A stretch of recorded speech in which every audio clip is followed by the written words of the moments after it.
নমস্কার, আপনারা দেখছেন জেলার ১ number online TV channel Birbhum RC TV. শুরু করছি আজকের সংবাদ। বিস্তারিত সংবাদে যাবার আগে দেখে নেব সংবাদ শিরোনাম। ফের লক্ষ টাকার প্রতারণা লাভপুরে।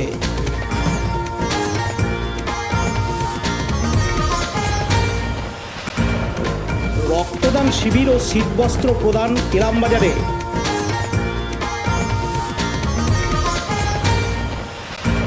প্রয়াত প্রাক্তন শিক্ষকের স্মরণ সভা লোকপুরে।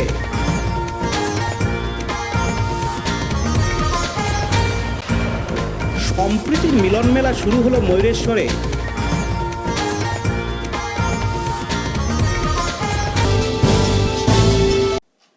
লাভপুর গ্রাহক সেবা কেন্দ্রের কাছ থেকে টাকা প্রতারণার অভিযোগ। ফিক্সড ডিপোজিট করার নাম করে টাকা নিয়ে নেয় state bank of India Labhpur শাখার অন্তর্গত একটি গ্রাহক সেবা কেন্দ্র। টাকা নেওয়ার ক্ষেত্রে জাল রসিদ দেওয়া হয় প্রতারিত ব্যক্তিদের। একই পরিবারে ৩ জনের কাছ থেকে ৪,৮০,০০০ টাকা নিয়ে নেয় ওই গ্রাহক সেবা কেন্দ্র। পুরো লাভপুর জুড়ে ১০ লক্ষ টাকারও বেশি টাকা আত্মসাতের অভিযোগে গ্রাহক সেবা কেন্দ্রের বিরুদ্ধে প্রতারিতরা লাভপুর থানায় অভিযোগ দায়ের করেছেন। লাভপুর ব্লক এবং ব্যাংক কর্তৃপক্ষের কাছেও অভিযোগ জানানো হয়েছে। অভিযোগ পাওয়ার পর ওই গ্রাহক সেবা কেন্দ্রের লাইসেন্স বাতিল করা হয়েছে।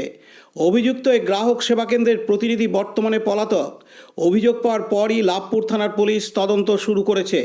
টাকাগুলি যাতে ফেরত পায় সে বিষয়ে নজর রাখছে প্রশাসনও। এদিন প্রতারিত প্রতিমা মণ্ডল জানান, 12 এপ্রিলে আমি এসবিআই সেন্টারে টাকা দিই, সৌগতের কাছে টাকা ফিক্সড করতে এসেছিলাম 25,000 টাকা।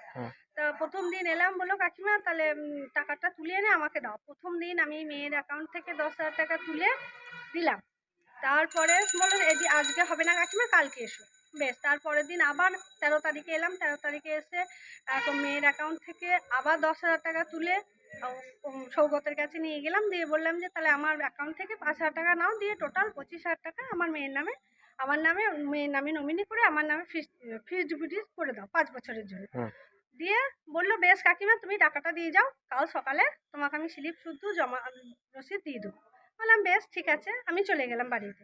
তারপরে প্রতিদিন আজ আমার মেয়ে, কালকে আমার স্বামী, সেই দিন মেয়ে, আমি এরকম করে এসে সেই 12ই এপ্রিল 13ই এপ্রিল থেকে সমানে ঘুরছি, কিচ্ছু হয় না। হ্যাঁ, কিচ্ছু করে না। দিয়ে শেষে আমরা ব্যাংক এলাম। ব্যাংকে গিয়ে জানালাম, তারা বললো যে দরখাস্ত দিন। দরখাস্ত দেওয়া হলো, সেখান থেকে বললো থানায় যান। থানায় যাওয়া হলো, থানায় কোনো স্টেপ নিল না, কিচ্ছু বললো না। দিয়ে ওখান থেকে বলছে এমএলএকে জানান। এমএলএ সাহেবকে জানান, ওখানে জানানো হলো। উনি বললো বিডিও সাহেবকে জানান। এখানে এলাম, উনি বললো যে দেখছি আমরা কি করতে পারি। এই হয়ে আজকে 8-9 মাস ধরে এইভাবেই চলছে। মানে টাকাটা নেওয়ার পরে কোনো ফিক্সড ডিপোজিট না করেননি? না, আজ বলছে দেবো, কাল বলছে দেবো, এই করে আজকে 8-9 মাস ধরে ওই করেছে। হ্যাঁ, কি চাইছেন এখন বর্তমানে? আমি চাইছি যে আমার টাকাটা ফেরত, ব্যাস, আর কিছু না। এরকম ভাবে শুধু আপনার নয়, প্রায় অনেক মানুষেরই হ্যাঁ, দেখা। অনেক মানুষেরই আছে। হ্যাঁ, আর ও এসে সামনে এসে যেন বলতে পারে যে হ্যাঁ এদের টাকা নিয়ে নি, আমি কিছু করি নাই। সামনে এসে একবার বলুক, তাইলেই হবে। শাস্তি তো হওয়া দরকার। এই যে অন্যায় করেছে, সাধারণ মানুষের টাকা নিয়ে খেলা করছে, তাদের তো শাস্তি হওয়া তো দরকার, 100 বার হওয়া দরকার। কিন্তু এখনো কেন পুলিশ আর প্রশাসন কেন স্টেপ নিচ্ছে না, সেইটাই বুঝতে পারছি। পাশাপাশি প্রতারিত পরিমল মণ্ডল বলেন, লাভপুর ষষ্ঠীনগর ব্রাঞ্চের অন্তর্গত সিএসপি শাখাতে আমি আমার 1,20,000 এবং আমার মায়ের 1,20,000 এবং আমার জেঠুমায়ের 2,40,000 ফিক্সড ডিপোজিট করার জন্য দিয়েছিলাম। কিন্তু সৈকত মজুমদার সেটা ফিক্সড ডিপোজিট না করে তার বদলে কি করেছে, সে নিজে আত্মসাৎ করে এবং পরে যখন একটা জাল স্লিপ দেয় আমাদেরকে, ফিক্সড ডিপোজিটের যে একটা জাল স্লিপ দেয়, কিন্তু সেই স্লিপটা ব্যাংক থেকে পরে জানতে পারি যে ওটা যে ফিক্সড ডিপোজিটের কোনো স্লিপই না। এবং পরে ও ওর ওর কাছ থেকে যখন টাকা চাই তখন ও বলে যে দেবো করে, আর তারপরে 1 মাস 1.5 মাস পর ও বেপাত্তা হয়ে যায়। এবং পুলিশ স্টেশনে, তারপরে বিডিওর কাছে, ব্যাংকে, সব জায়গাতেই জানানো হয়, আবার নবান্নতেও জানানো হয়, কিন্তু এখনো পর্যন্ত 7 মাস হতে চললো, এখনো পর্যন্ত তার কোনো খবর পাওয়া যায়নি এবং তার আমাদের এই টাকাটা উদ্ধার হয়নি এবার আমি চাইছি যেন এই পুলিশকে করেছি, এখনো তার কোনো মানে স্টেপ নেয়নি চাই যাতে এই কোনো হোক, এর কোনো প্রতিকার হোক, যে এই টাকাটা করেছে তার যেন আমরা যেন টাকাটা ফেরত পাই, সেটাই আমি চাইছি। অন্যদিকে প্রতারকের বাবা জানান, ছেলের সঙ্গে আমার কোনো যোগাযোগ নাই, আমি কিচ্ছু জানি না। তাতে যদি ছেলে দোষী হয়ে থাকে বা বোন দোষী হয়ে থাকে, ওরা অ্যারেস্ট হোক, ধরা পড়ুক, আমার কোনো আপত্তি নেই। আর আমার বাড়ি ঘর দিয়ে দেখে যাক যে আমার ছেলে আছে নাকি এখানে। মানে ছেলের সঙ্গে কোনো যোগাযোগ নেই? যোগাযোগ আমার সেই বেরিয়ে যাওয়ার পর থেকে কোনো যোগাযোগ নেই। চেষ্টা করেছিলেন? বহু চেষ্টা করেছি, কোথায় আছে কে জানে। বৌমা বৌমা লাঠি কোথায় আছে আমরা কেউ কিচ্ছু জানি না, কতদিন ধরে খোঁজ পান নাই? বলতে পারবো না। না না মানে কাটো যোগাযোগ করেছেন? যোগাযোগ করেছিলাম, যখন থেকে বেরিয়েছি তখন থেকেই যোগাযোগ করেছিলাম, কিন্তু আমরা কোনো তাদের কোনো ভাড়া কোনো কিছুই বুঝতে পারিনি, জানতে পারিনি কোথায় আছে না আছে। মানে কিছু জানতে এদিন state bank of India Labhpur শাখার তরফ থেকে জানানো হয়, আমরা আগেই এই অভিযোগগুলো কিছু পেয়েছিলাম। আমাদের লাভপুরের যে ষষ্ঠীনগরের যে এসবিআই ব্যাংক আছে তার একজন সিএসপি ছিলেন, যে সুমিত্রা চৌধুরীর নামে সিএসপিটা ছিল। সেইটা সিএসপিতে আমরা গত কয়েকদিন আগে হচ্ছে যে 7 জনের অ্যাপ্লিকেশান পেয়েছিলাম, যেখানে প্রায় 10 লক্ষ টাকার মতো তছরূপের অভিযোগ ছিল। তো সেই অভিযোগের ভিত্তিতে আমরা হায়ার অথরিটিকে বিশদে জানাই এবং যে এনজিওটি ওই সিএসপিকে নিয়োগ করেছিল তাকেও জানানো হয় বিস্তারিতভাবে, এবং এই অভিযোগের ভিত্তিতে এবং আমরা যে জানিয়েছি তার ভিত্তিতে ওই এনজিও ওই সিএসপির বিরুদ্ধে এফআইআরও করেছে এবং তার কপি আমাদের কাছে আছে। এবং আমরা হায়ার অথরিটির নির্দেশে যাতে সাধারণ মানুষ এই ধরনের কোনো প্রতারণার মুখে না পড়ে সেইটার প্রচার অলরেডি করেছি এবং আগামী দিনেও সেই প্রচারটা আমরা চালিয়ে যাব, যাতে সাধারণ মানুষ তার সুষ্ঠুভাবে পরিষেবাটা পায়, কিন্তু প্রতারিত যাতে না হয়। বলছি যে পুলিশ কোনো ব্যবস্থা নিচ্ছে না, তাকে আটক গ্রেপ্তার করার কোনো ব্যবস্থা? যেহেতু এফআইআর করা হয়েছে, এটা পুলিশেরই বিষয়টা গোটাটাই দেখবেন পুলিশ প্রশাসন। তো পুলিশ প্রশাসনের কতদূর অগ্রগতি হয়েছে সেইটা আমরা খোঁজ খবর নিচ্ছি, কতটা এগিয়েছে, এবং সেই অনুযায়ী আমরা পরবর্তী পদক্ষেপ নেব। কাজী আমিরুল ইসলামের রিপোর্ট, বীরভূম RCTV, লাভপুর। এখন বিজ্ঞাপন বিরতি, ফিরে আসছি বিরতির পর। সব থেকে ভালো চিকিৎসা সবচেয়ে কম খরচে, সবচেয়ে কম খরচে। সব থেকে ভালো চিকিৎসা সবচেয়ে কম খরচে, সবচেয়ে কম খরচে। বিশ্বমানের স্বাস্থ্য পরিষেবা মিলবে দিনে রাতে, বিশ্বমানের স্বাস্থ্য পরিষেবা মিলবে দিনে রাতে। মণি মহেশ হসপিটাল, মণি মহেশ হসপিটাল, মণি মহেশ হসপিটাল, মণি মহেশ হসপিটাল। মণি মহেশ হসপিটাল, দুবরাজপুর, বীরভূম। ফিরে এলাম বিরতির পর। বিভিবিডিএ এবং প্রত্যাশা তোমার আমার তত্ত্বাবধানে বেঙ্গল কেমিস্ট অ্যান্ড ড্রাগিস্ট অ্যাসোসিয়েশনের পক্ষ থেকে 104 বছর বর্ষপূর্তি উপলক্ষে আয়োজন করা হয় রক্তদান শিবির ও দুস্থদের বস্ত্র বিতরণ অনুষ্ঠান বীরভূমের ইলামবাজারের একটি বেসরকারি লজে। উদ্যোক্তাদের তরফ থেকে বেঙ্গল কেমিস্ট অ্যান্ড ড্রাগিস্ট অ্যাসোসিয়েশনের পক্ষ থেকে জানানো হয়, চলতি বছর এই সংগঠন পা দিল 104 বছর। আজ রবিবার 21শে জানুয়ারি সংগঠনের বর্ষপূর্তি উপলক্ষে রক্তদান শিবিরের পাশাপাশি দুস্থ মানুষদের হাতে তুলে দেওয়া হয় শীতবস্ত্র। এই অনুষ্ঠানে উপস্থিত ছিলেন বেঙ্গল কেমিস্ট অ্যান্ড ড্রাগিস্ট অ্যাসোসিয়েশনের সভাপতি পরিতোষ পাত্র, সম্পাদক সিদ্ধান্ত ঘোষ সহ আর অনেকে। এদিন এই রক্তদানের ক্ষেত্রে মহিলাদের অংশগ্রহণও ছিল চোখে পড়ার মতো।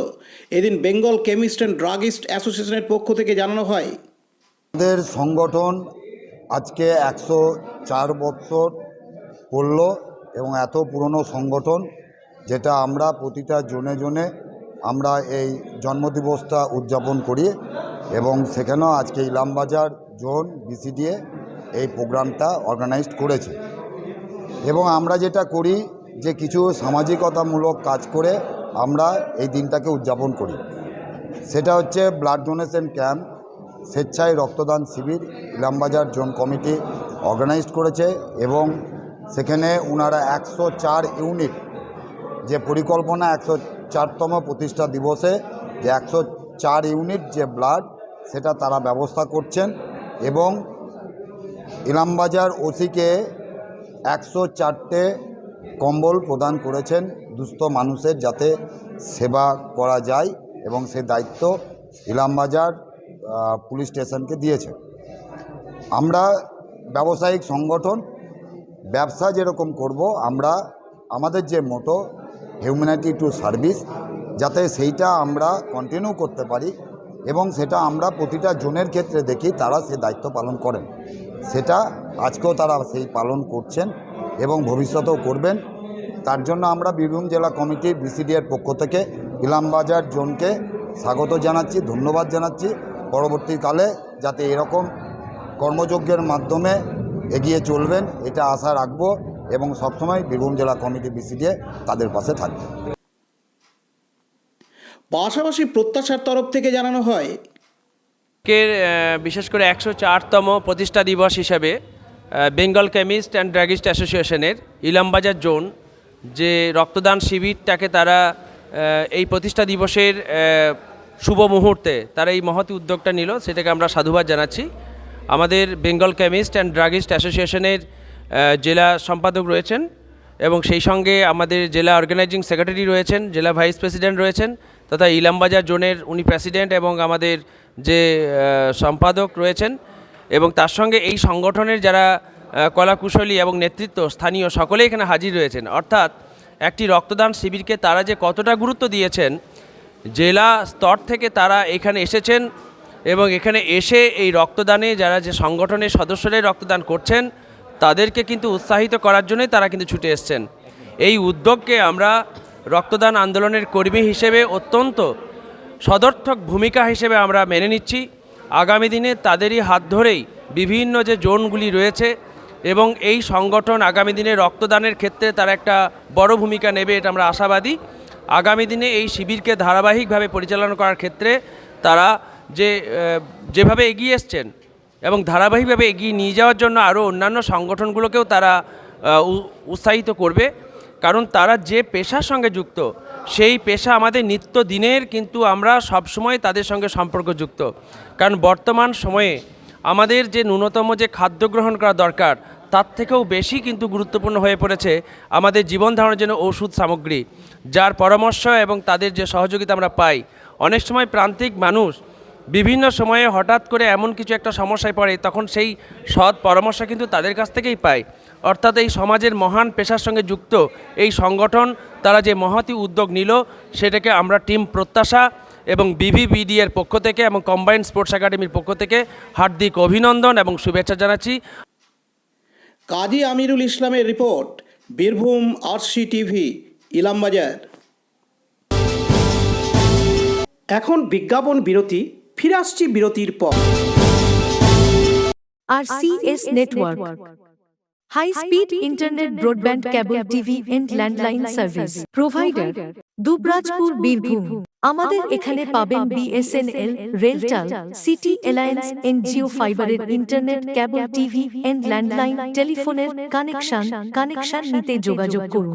দুবরাজপুর 034622962627 7449000072 9732202011 8207037404 সিউড়ি 034622999995 9647669665 7063544520। ফিরে এলাম বিরতির পর। বীরভূম জেলার লোকপুর থানার নাগরাকোদা উচ্চ বিদ্যালয়ের বাংলা বিভাগের প্রাক্তন শিক্ষক শ্রদ্ধেয় শান্তিকুমার মুখোপাধ্যায় গত 9 জানুয়ারি 2024 প্রয়াত হন। তার অমর আত্মার প্রতি শ্রদ্ধা নিবেদন করার উদ্দেশ্যে গতকাল শনিবার নাগরাকোদা বিদ্যালয়ের শিক্ষক সুরেশ ঘোষ ও সৌমেন মুখার্জি এবং পরিবারের সদস্যদের উদ্যোগে গ্রামবাসীদের সহযোগিতায় নিজ গ্রাম রূপুসপুরে তার পরিবারের পক্ষ থেকে একটি স্মরণসভার আয়োজন করা হয়। স্মরণসভায় উপস্থিত থেকে তার বিদেহী আত্মার প্রতি শ্রদ্ধা জ্ঞাপন করা হয়। এদিন শান্তিবাবুর প্রতিচ্ছবিতে মাল্যদান ও পুষ্পার্ঘ নিবেদন পরবর্তীতে স্মৃতিচারণ করা হয়। স্মরণসভায় উপস্থিত ছিলেন গীতা ভবনের অধ্যক্ষ স্বামী সত্যানন্দজি মহারাজ, প্রয়াত শান্তিবাবুর কন্যা বাসবী রায়, নাগরাকোন্দা উচ্চ বিদ্যালয়ের প্রধান শিক্ষক সঞ্জয় কুমার দে সহ পরিবারের সদস্যরা, শিক্ষক শিক্ষিকারা, প্রাক্তন পড়ুয়ারা ও গ্রামবাসীরা।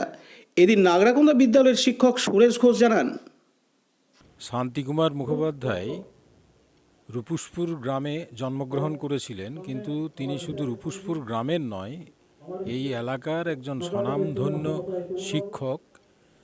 তিনি শ্রেণীকক্ষে যেভাবে পাঠদান করতেন তাতে ছাত্ররা মন্ত্রমুগ্ধের মতো সেই ক্লাসে মনোনিবেশ করত এবং তার আচার আচরণ থেকে শুরু করে সমস্ত কিছুই যেগুলো এক ছাত্রদের কাছে স্মরণীয় হয়ে থাকবে, সেই রকম একজন স্বনামধন্য শিক্ষক, একজন আদর্শ শিক্ষক সেই শান্তিকুমার মুখোপাধ্যায়ের প্রয়াণে আজ যে স্মরণসভার আয়োজন করা হয়েছে, সেখানে তার অনুরাগী বহু ছাত্র যারা বিভিন্ন ক্ষেত্রে সুপ্রতিষ্ঠিত, তারা এসেছেন, তাকে স্মরণ করছেন, তার প্রতি শ্রদ্ধা নিবেদন করছেন। গ্রামবাসীবৃন্দ তারাও তাদের অশ্রু জলে শান্তিবাবুর প্রতি শ্রদ্ধা নিবেদন করছেন আজকের এই স্মরণসভায়। বিপিন পালের report, Birbhum RC TV, Lokpur. এখন বিজ্ঞাপন বিরতি, ফিরে আসছি বিরতির পর। আপনার কি দিন দিন ওজন বাড়ছে? ফ্যাট বা ভুঁড়ির সমস্যা? কিছুতেই ওজন কমাতে পারছেন না? আর দেরি না করে বাড়িতে থেকেই সঠিক ডায়েট চার্টের মাধ্যমে লাইফস্টাইল চেঞ্জ করে ওজন বা ফ্যাট কমাতে শুরু করুন। 30 days money back guarantee. 30 days money back guarantee. প্রয়োজনে ওজন বাড়াতে পারবেন। 30 days money back guarantee. 30 days money back guarantee. যোগাযোগ করুন কবিগুরু ওয়েলনেস সেন্টার, টাইগার ক্লাবের সন্নিকটে, চুরিপাড়ার, সিউড়ি, বীরভূম। Mobile number 9153121371, 8900251912। ফিরে এলাম বিরতির পর। বীরভূম জেলার ময়ূরেশ্বর থানার অন্তর্গত উলকুন্ডা গ্রামে প্রায় 250 বছরের পুরনো ফকিরখানার মেলা আজ রবিবার 21শে জানুয়ারি থেকে শুরু হলো। মেলা চলবে 6 দিন। সম্প্রীতির এই মিলন মেলায় এখানে জাতি ধর্ম বর্ণ নির্বিশেষে সকল শ্রেণীর মানুষ মিলিত হন। প্রায় 3টি পঞ্চায়েতের মানুষ আসে আজকের দিনে মৎস্য খেতে। আজ রাত্রিতে আবার পুজোর পর খিচুড়ি রান্না করে ভাঁড়ে মাটির নিচে পুঁতে রাখা হয় সেই আদিকাল থেকেই। উলকুন্ডা গ্রামের পার্থ চ্যাটার্জি জানান, এটি আমাদের কাছে খুবই গর্বের মেলা। সকল সম্প্রদায়ের সাথে মিলেমিশে এই মেলার আয়োজন করা হয়। ফকিরের দেখা এখন খুব কম পাওয়া যায়। মেলায় থাকে নানান অনুষ্ঠান। মেলার 6 দিন ধরে চলে খিচুড়ি প্রসাদ। উপস্থিত ছিলেন ময়ূরেশ্বর তৃণমূল কংগ্রেসের সভাপতি নারায়ণ প্রসাদ চন্দ, শিক্ষক সুকুমার গড়াই, কুণাল ঘোষ, কমিটির সকল সদস্যবৃন্দ। প্রায় 3 থেকে 4 হাজার লোক আজকের দিনে খিচুড়ি প্রসাদ গ্রহণ করেন। এদিন উদ্যোক্তাদের তরফ থেকে জানানো হয়, উলকুন্ডা বীরভূম জেলার ময়ূরেশ্বর 2 নম্বর ব্লকের উলকুন্ডা গ্রামে প্রাচীন ঐতিহ্যশালী ফকির খেলা মেলা নামে প্রসিদ্ধ। এটি সকল শ্রেণীর সম্প্রদায়, বিশেষ করে হিন্দু এবং মুসলিম সম্প্রদায়ের মানুষের এবং সকল গ্রামবাসী এবং অন্যান্য শ্রেণীর মানুষের অংশগ্রহণের মাধ্যমে যে যা পারে তার সামর্থ্য অনুসারে চাল, আলু, বেগুন দিয়ে এই 6 দিন ধরে আমাদের এই মেলাটি অনুষ্ঠিত হয়। এটি ফকিরখানা মেলা নামেই পরিচিত। ফকির এই বাউল গান তারা পরিবেশন করে, হরিনাম সংকীর্তন হয়। 6 দিন ধরে আপামর জনবাসীর অংশগ্রহণের মাধ্যমে এখানে খাওয়া দাওয়ার ব্যবস্থাও গ্রহণ করা হয়। কারো কাছ থেকে কোনো প্রকার আমরা অন্যভাবে এখানে ইনকামের চেষ্টা করি না, বা এটি নেই। এটি এখানকার ঐতিহ্য। মানুষ স্বেচ্ছায় যা দান করে সেই দানের ওপর আমরা ঐতিহ্য এখনও পর্যন্ত ধরে রেখেছি, যা সন্ন্যাসী গোসাই বাবা মেলা নামে বর্তমানে পরিচিত হয়েছে। এটি বিভিন্ন লেখকের ইতিহাস। খিচুড়ির ইতিহাসটা কি? খিচুড়ির ইতিহাস হচ্ছে মকর সংক্রান্তির দিন যে আমাদের খিচুড়িটি তোলা হয়। প্রবাদ আছে বা মানুষের প্রচলিত বিশ্বাস আছে যে এই খিচুড়ি খেলে পেটের যাবতীয় রোগ দূর হয়ে যায়। কবে এখানে মাটির নিচে? এটা মকর সংক্রান্তির দিন মাটি থেকে তোলা হয়। পয়লা মাঘ এটিকে তোলা হয়। আবার পোতা হয় কখন? আবার পোতা হয় 6 মাঘ রাত্রিবেলায় যে আমাদের যজ্ঞ অনুষ্ঠান হয় এবং যে খিচুড়ি সেটা আজকেই হবে। সেটা রাত্রি 12টার পর যজ্ঞ অনুষ্ঠান করার পরে এটিকে আবার তৈরি করা হবে। আবার পরবর্তী বছর এইটাকে আবার মানুষ ভোগ প্রসাদ হিসেবে ঠাকুরের গ্রহণ করে। এখানে সকল গ্রামবাসীরই সমভাবে অংশদান করে এবং মেলাও চলে। এখানে আমাদের নেতৃত্ব দেন আমাদের সকলের পরিচিত আশিস দা এবং অন্যান্য সকলে আমরা অংশগ্রহণের মাধ্যমে মানুষের সাহায্যে এটা হচ্ছে এবং এই ধারাবাহিকতাটা আমরা বজায় রাখতে পারি সেই চেষ্টা আমরা সকল মিলে করছি। শম্ভুনাথ সেনের report, Birbhum RC TV, Mayureswar. এখন বিজ্ঞাপন বিরতি, ফিরে আসছি বিরতির পর। আনন্দ সংবাদ, আনন্দ সংবাদ, আনন্দ সংবাদ।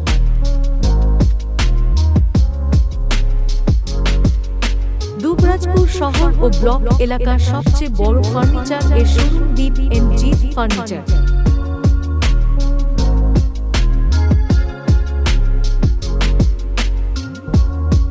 এর শুভ উদ্বোধন হতে চলেছে।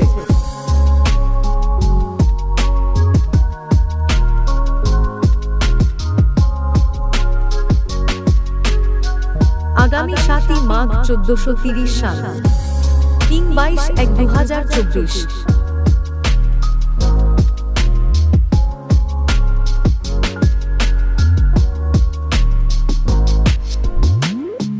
সকলকে জানাই সাদর আমন্ত্রণ।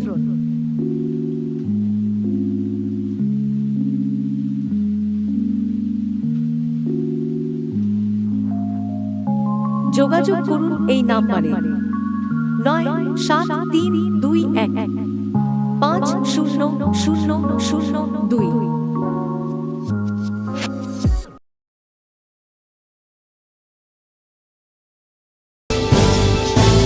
ফিরে এলাম বিরতির পর। আজকের সংবাদ এই পর্যন্ত। পরবর্তী সংবাদের জন্য চোখ রাখুন বীরভূম আরসি টিভির পর্দায়। নমস্কার।